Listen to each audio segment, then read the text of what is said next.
ನಮಸ್ಕಾರ, ಕನ್ನಡಪ್ರಭ.com ನ್ಯೂಸ್ ಬುಲೆಟಿನ್ಗೆ ಸ್ವಾಗತ. Camera person Kevin ಜೊತೆ ನಾನು ಶ್ರೀನಿವಾಸ್. ಇಂದಿನ ಪ್ರಮುಖ ಸುದ್ದಿಗಳು. ಬೆಳಗಾವಿಯ ಸುವರ್ಣಸೌಧದಲ್ಲಿ ವಿಧಾನ ಮಂಡಲ ಚಳಿಗಾಲದ ಅಧಿವೇಶನ ಮಧ್ಯೆ ಸಿಎಂ ಬದಲಾವಣೆ ವಿಷಯ ಚರ್ಚೆಯಾಗುತ್ತಲೇ ಇದೆ. ಇಂದು ಸಿಎಂ ಸಿದ್ದರಾಮಯ್ಯ ಪುತ್ರ ವಿಧಾನ ಪರಿಷತ್ ಸದಸ್ಯ ಡಾಕ್ಟರ್ ಯತೀಂದ್ರ ಸಿದ್ದರಾಮಯ್ಯ ಪೂರ್ಣಾವಧಿ ಸಿಎಂ ಹೇಳಿಕೆ ಪುನರುಚ್ಚರಿಸಿದ್ದಾರೆ.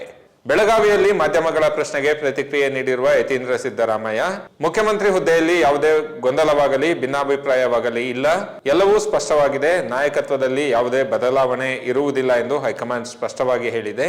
ನನ್ನ ತಂದೆಯೇ 5 ವರ್ಷ ಸಿಎಂ ಆಗಿರುತ್ತಾರೆ ಎಂದು ಹೇಳಿದ್ದಾರೆ.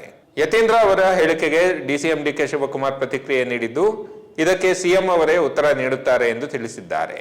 5 ವರ್ಷ ಸಿಎಂ ಆಗಿರಲಿದ್ದಾರೆ ಎಂಬ ಹೇಳಿಕೆ ಹಿನ್ನೆಲೆಯಲ್ಲಿ ಸಿದ್ದರಾಮಯ್ಯ ಯತೀಂದ್ರ ಅವರೊಂದಿಗೆ ಬೆಳಗಾವಿಯ ಸರ್ಕಿಟ್ ಹೌಸ್ನಲ್ಲಿ ಸುದೀರ್ಘ ಚರ್ಚೆ ನಡೆಸಿದ್ದಾರೆ.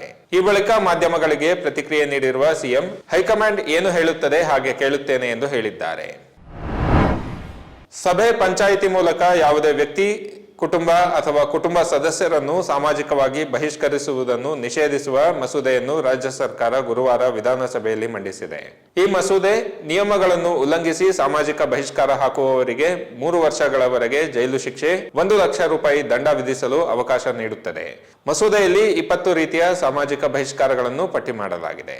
ಇದೇ ವೇಳೆ ಉಪಮುಖ್ಯಮಂತ್ರಿ ಡಿಕೆ ಶಿವಕುಮಾರ್ ಪರವಾಗಿ ಸಚಿವ ಮಹದೇವಪ್ಪ ಗ್ರೇಟರ್ ಬೆಂಗಳೂರು ಆಡಳಿತ ಮಸೂದೆ 2025 ಮಂಡಿಸಿದ್ದಾರೆ.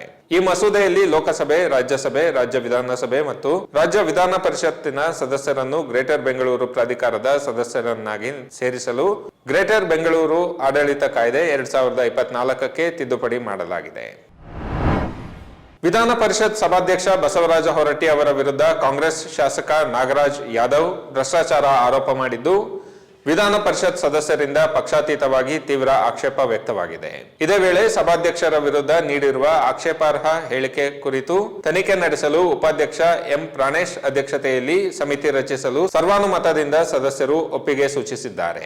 ಚಳಿಗಾಲದ ಅಧಿವೇಶನ ಪ್ರಾರಂಭವಾಗುವ ಮುನ್ನ ಪರಿಷತ್ ಸಚಿವಾಲಯದಲ್ಲಿ ಇತ್ತೀಚೆಗೆ 30 ಸಿಬ್ಬಂದಿಗಳ ನೇಮಕಾತಿಯಲ್ಲಿ ಭ್ರಷ್ಟಾಚಾರ ನಡೆದಿದ್ದು, ಇದರಲ್ಲಿ ಹೊರಟ್ಟಿ ಭಾಗಿಯಾಗಿದ್ದಾರೆ ಎಂದು ಕಾಂಗ್ರೆಸ್ ಶಾಸಕ ಆರೋಪಿಸಿದ್ದರು. ಈ ಆರೋಪಗಳನ್ನು ಹೊರಟ್ಟಿ ಸ್ಪಷ್ಟವಾಗಿ ತಳ್ಳಿಹಾಕಿದ್ದಾರೆ. ಮನೆ ಕೆಲಸದ ಮಹಿಳೆ ಮೇಲೆ ಅತ್ಯಾಚಾರ ಎಸಗಿದ ಪ್ರಕರಣದಲ್ಲಿ ಜೀವಾವಧಿ ಶಿಕ್ಷೆ ಅನುಭವಿಸುತ್ತಿರುವ ಹಾಸನದ ಮಾಜಿ ಸಂಸದ ಪ್ರಜ್ವಲ್ ರೇವಣ್ಣ ತಮ್ಮ ವಿರುದ್ಧದ 2 ಅತ್ಯಾಚಾರ ಪ್ರಕರಣಗಳ ವಿಚಾರಣೆಯನ್ನು ಬೇರೆ ಕೋರ್ಟ್ಗೆ ವರ್ಗಾಯಿಸಲು ಕೋರಿ ಸಲ್ಲಿಸಿದ್ದ ಅರ್ಜಿಯನ್ನು ಸುಪ್ರೀಂ ಕೋರ್ಟ್ ವಜಾಗೊಳಿಸಿದೆ. ಸಿಜೆಐ ಸೂರ್ಯಕಾಂತ್ ನೇತೃತ್ವದ ತ್ರಿಸದಸ್ಯ ಪೀಠ ಕೆಳ ಹಂತದ ನ್ಯಾಯಾಲಯದ ನ್ಯಾಯಾಧೀಶರ ಅಭಿಪ್ರಾಯಗಳು ಪೂರ್ವಾಗ್ರಹ ಪೀಡಿತವಾಗಿದೆ ಎಂಬುದಕ್ಕೆ ಯಾವುದೇ ಆಧಾರ ಇಲ್ಲ ಎಂದು ಹೇಳಿದೆ.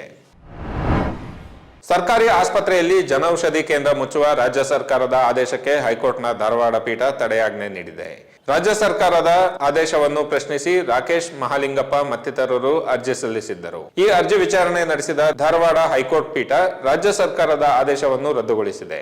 120 ಚದರ ಅಡಿ ಜಾಗದಲ್ಲಿ ಜನೌಷಧಿ ಇಟ್ಟು ಬಡವರಿಗೆ ಕಡಿಮೆ ಹಣದಲ್ಲಿ ಔಷಧಿ ನೀಡಿದರೆ ಏನು ಸಮಸ್ಯೆ? ಜನೌಷಧಿ ಬಗ್ಗೆ ಯಾರಾದರೂ ದೂರು ಕೊಟ್ಟಿದ್ದಾರಾ? ಬಸ್ ಉಚಿತ ಮಾಡಿ ಎಂದು ತಮಗೆ ಹೇಳಿದ್ದು ಯಾರು ಎಂದು ಪ್ರಶ್ನಿಸಿ ಸರ್ಕಾರವನ್ನು ತರಾಟೆಗೆ ತೆಗೆದುಕೊಂಡಿತು. ಇವು ಇಂದಿನ ಪ್ರಮುಖ ಸುದ್ದಿಗಳು. ವಿವರವಾದ ಸುದ್ದಿಗಳಿಗಾಗಿ ಕನ್ನಡಪ್ರಭ.com ನೋಡಿ. ನಮಸ್ಕಾರ.